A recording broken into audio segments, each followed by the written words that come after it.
Hi, I'm GloryB and this is GloryB-TV. I reversed osteoporosis at the age of 61 and I did it naturally, without the bone drugs, through diet, supplements, and exercise.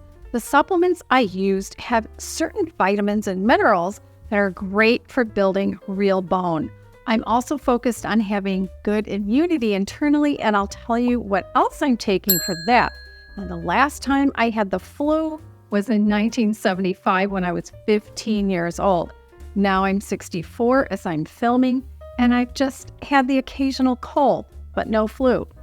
The first set of supplements that help me to reverse osteoporosis naturally is the Garden of Life Grow Bone System. Now, most people have heard of the brand Algae-Cal, which is very similar to the Grow Bone System, but Algae-Cal is more expensive for the same 30-day supply. So for example, as I'm filming, the Grow Bone System is selling for between $44 and $48 for a 30-day supply. The 30-day supply of Algae-Cal is selling for $100. Dr. Denise Shostek recommended the Grow Bone System to me after she had researched it along with researching Algae-Cal. Now, this set comes with two different supplements. The first is their raw calcium, which is calcium sourced from organically grown algae. This isn't calcium citrate or any of the other number of calcium supplement types that can cause problems. This supplement also contains some vitamin C, a small amount of vitamin D, magnesium, also sourced from algae, vitamin K2, menaquinone-7, also known as MK7, several raw organic fruit and vegetable blends, and several raw probiotic and enzyme blends. Now, the vitamin K2 MK-7 is also a great supplement for building real strong bones, and that K2 also works well with vitamin D to get the vitamin D where it belongs in your body.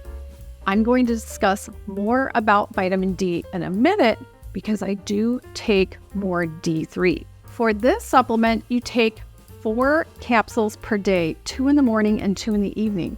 Now, you can take them either with or without food. It's up to you.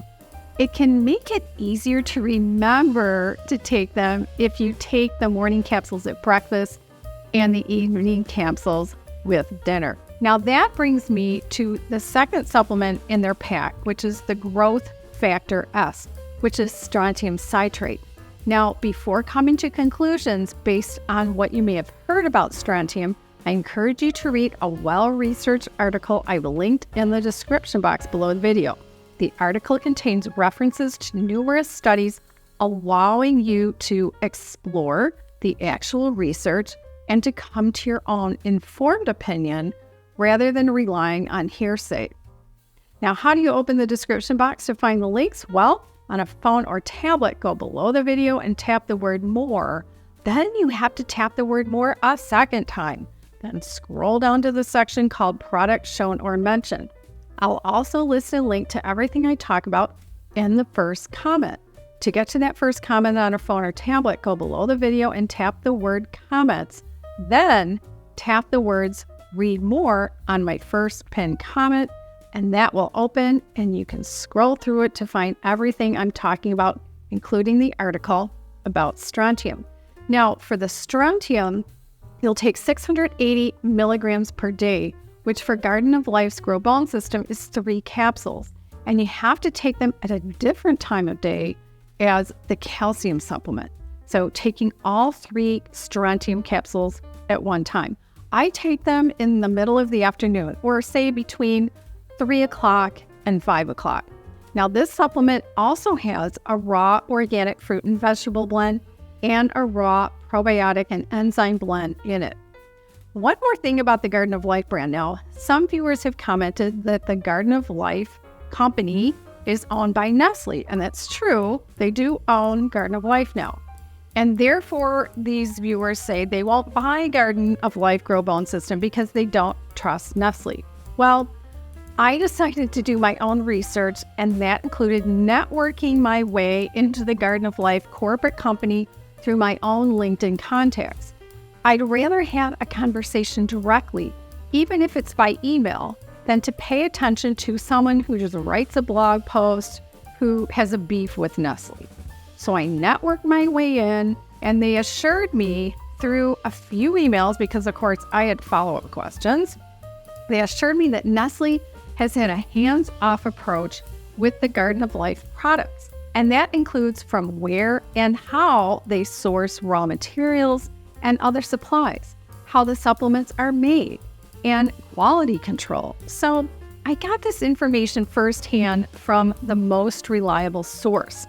Now, if you have other direct firsthand information which contradicts this, please let me know.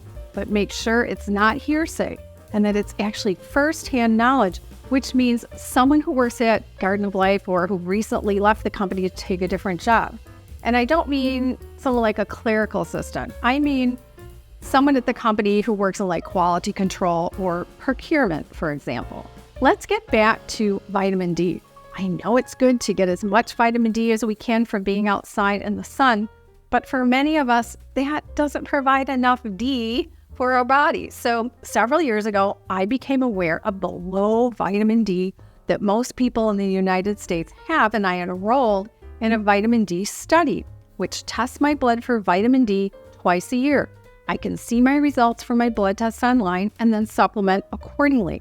In fact, I've heard Dr. Joel Fuhrman say several times that if you're going to supplement with vitamin D3, you've got to have your blood tested regularly so that you know how much D3 supplement to take. Otherwise, you're supplementing blindly.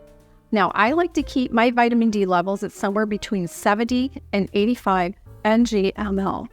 I always take the D3 supplement with a small amount of fat, like 1 almond or 1 cashew. It needs the fat to absorb properly, and when I'm taking the supplements in the morning, I'm not eating anything yet. And when I do eat breakfast, I'm eating fruit, which isn't a fat. So now, if you search long enough, you'll find articles saying high levels of vitamin D are great for your bones, and you'll find other articles saying high amounts of vitamin D aren't great for your bones.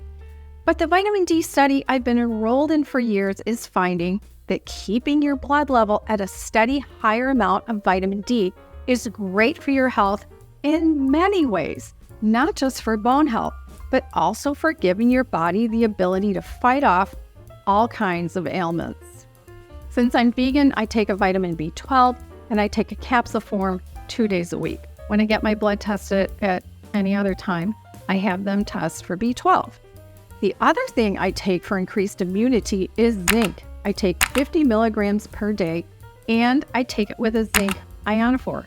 Now, what is a zinc ionophore?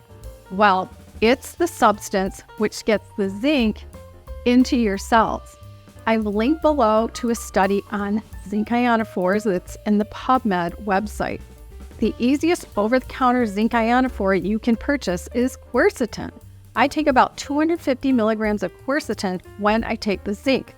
Now, I like this one that's from Natural Factors, which also includes some vitamin C, but I've taken several different brands of quercetin, and I've linked them all below the video.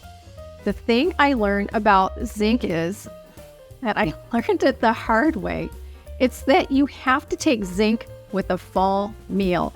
I can't take it with my other morning supplements, which I take on an empty stomach, and I can't even take zinc with my morning berries or even with a smoothie. It's just not enough food. If I do that, I'll get queasy and a little nauseous. So I take the zinc and the quercetin either just as I'm finishing lunch or just as I'm finishing eating dinner. That way, I've never felt queasy at all. Now, let's get back to calcium. The best way to get calcium is from food, of course, and that's not from dairy. Dark leafy greens such as kale and collard greens, broccoli, oranges, tofu, and beans will give you a lot of absorbable calcium. I talked a lot about foods that build real strong bones in this video. And in that video, I included a simple, delicious recipe for cooked kale that will help you get more kale into your diet.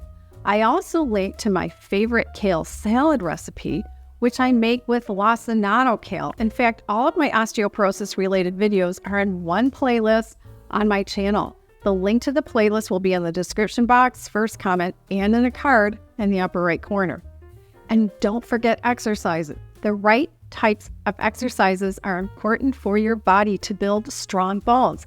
I'll link to one of my exercise videos on the right side of the screen, and I'll see you in the next video.